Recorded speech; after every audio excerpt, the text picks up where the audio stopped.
Kevin McHale told our Chris Broussard this morning that the Rockets have fired him as head coach. Houston is off to a 4-7 start, good for 11th in the West. The great Magic Johnson tweeting the following after the news broke. If it's true, the Houston Rockets fired Coach McHale, they've made a big mistake. Last season, the Rockets finished second in the West with 56 wins. Stephen A., does Magic have a point here? Yes, he does. Magic Johnson is absolutely right. Skip, you and I are both fond of Daryl Morey. He knows what he's doing. I'm certainly not going to try to impugn his decision or what he's done, or actually who he is and what he stands for in any way. He is a very good executive in this league who deserves our respect. And I don't want anything that I say, that I'm about to say, to be misconstrued as me going at him. Okay. But I think it was the wrong decision. First of all, Kevin McHale, over the last 2 seasons, has won an average of 66.5% of his games. Kevin McHale led the Rockets to, what, the #2 seed in the West last year. Kevin McHale led them to a Western Conference Finals appearance, okay?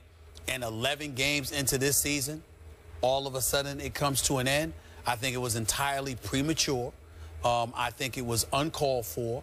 I think that his resume as a head coach, he deserves better than this. But guess what, Skip? I'm not going to put this at the doorsteps of Daryl Morey. And it hurts me to say this. I know where you're going. I'm going to put this at the steps of Dwight Howard. I'm going to put it right at his doorstep. Please understand what I mean when I say this. I don't want anybody to misconstrue this. This is not Dwight Howard in Orlando where it's a soap opera and all of this stuff's going on and he's a prima donna. I'm not talking about any of that. I happen to like Dwight Howard. I think he's a good person, okay? I think he's a much better person than he's given credit for, to be quite honest with you. That's not the issue here about Dwight Howard. You know what the issue is? Your play. Dwight Howard's averaging 15 and 12. Dwight Howard signed an $88 million deal. He turned down a $118 million deal from the Los Angeles Lakers. But he got offered that deal because Dwight Howard, at the time that he arrived in Houston, it was believed that when healthy, is arguably the most dominant big man in the game of basketball. And he has taken a back seat to DeMarcus Cousins. He's taken a back seat to a lesser degree to DeAndre Jordan and other guys in this league who play the forward position. Andre Drummond is now getting more shine. This is a guy that Hassan Whiteside in Miami. Keep going. Skip the hell. Greg Monroe in Milwaukee. Okay? I mean, the fact of the matter is, when you look at Dwight Howard, I'm not going to lie to you. Where are you, bro? I mean, where is that guy, when healthy, who at least defensively is the most dominant force in the game? I cannot find him. He's averaging about 2 blocks a game, all right? I get all of that.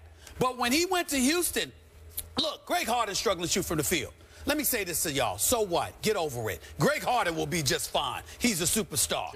James Harden, I said Greg Harden. James Harden. He'll be just fine, okay? And he's got to adjust to playing with Ty Lawson, who we all know can play. As long as he get his personal issues in order, Ty Lawson can ball. Patrick Beverley has been out for a few games. That's disabled them to some degree. So there's a lot to work with. But Kevin McHale, to me, before Tim Duncan, is the greatest power forward that I ever saw. Kevin McHale knows how to teach power forward spot. That, combined with Olajuwon, was supposed to drastically and positively impact Dwight Howard, yet somehow, some way, Dwight Howard is just another name in the starting lineup in the NBA right now. And he's better than this. I'm going to look into the camera again and say, Dwight Howard, bro, where are you? Where is that dominant dude that I know can play this game? At least, to Skip, you got to remember, Dwight Howard was so dominant defensively that he was able to average 20 because he'd set up fast breaks with block shots. He'd rebound and run the floor. Now, maybe it's injuries because he might not be 100% healthy, but somebody needs to tell Dwight Howard that you were up here when you arrived in Houston. You are now just any other player. And to me, if this dude is on the level that he signed on with Houston to be on, Kevin McHale still has his job. Kevin McHale is still a head coach in Houston. If Dwight Howard is that dominant player that we all know him to be, good guy, I don't want to hear any negative stuff about him and his personality. Stop it. There's the problem with Dwight Howard. There are other big men in the game who look better than you.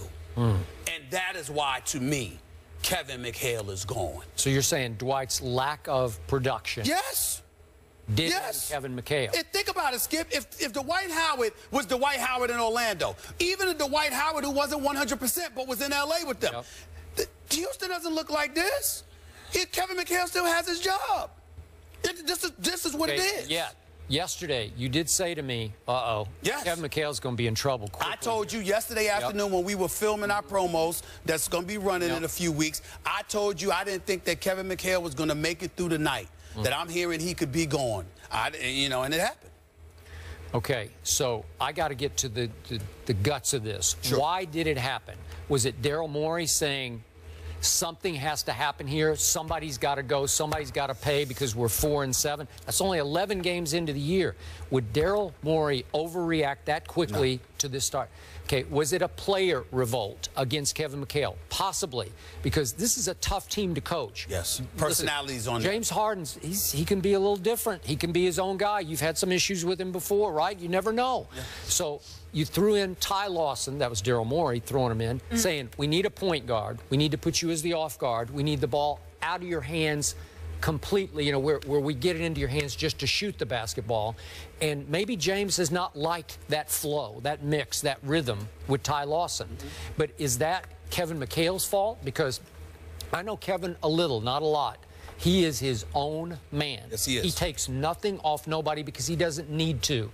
He was and is a Hall of Fame basketball player, and a lot of our younger viewers don't know what you were just saying, but he was great. They don't realize that. I love the mailman, Karl Malone. I love Karl Malone. Karl Malone was not a better power forward than Kevin McHale. Right. From 10 feet I would agree with that. Kevin McHale was the most dominant offensive power forward. So he knows that. He knows he can teach it, and he knows he took this team to the 2nd seed in the West and all the way to the conference finals. That was a pretty good year. And so now at 4-7, you're out because of what? I got to believe it was a player revolt where either Harden and or Dwight and or whoever else you want to throw into the mix, Patrick Beverley, I don't know, where they all just said, this is not working with Kevin. He's become too difficult for us to deal with. And finally, Daryl Morey threw up his hands and said, okay, I got to change the scenery here. I'll look into it. I'll know the answer to that question in a few hours from some of my NBA sources. But let me say this. Number one, I don't want to put that on the players on that level.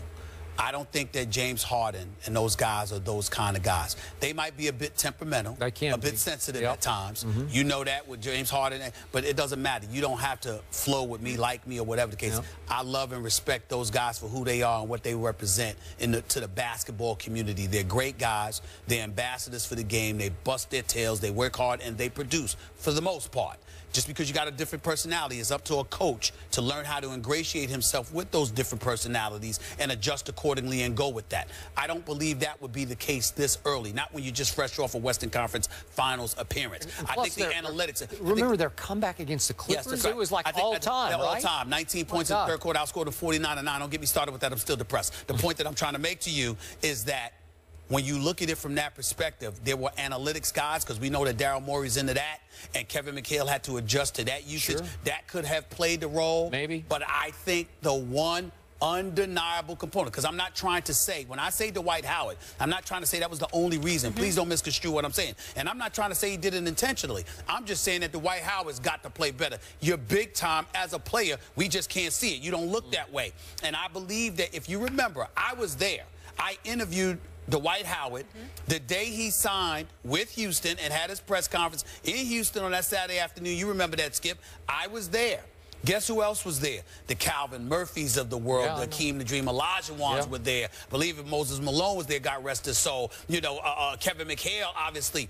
You had big men there, and he was perceived, he was being ballyhooed as the next great big man for the Houston Rockets franchise. I got it. We have not seen that since he has arrived. And somebody needs to tell Dwight Howard, it is time, because James Harden actually deserves that.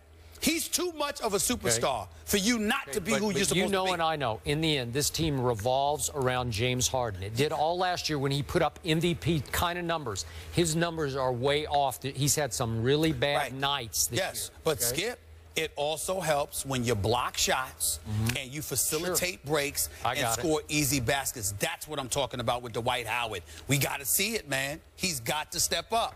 The Rockets' win percentage has gotten better every season under Kevin McHale.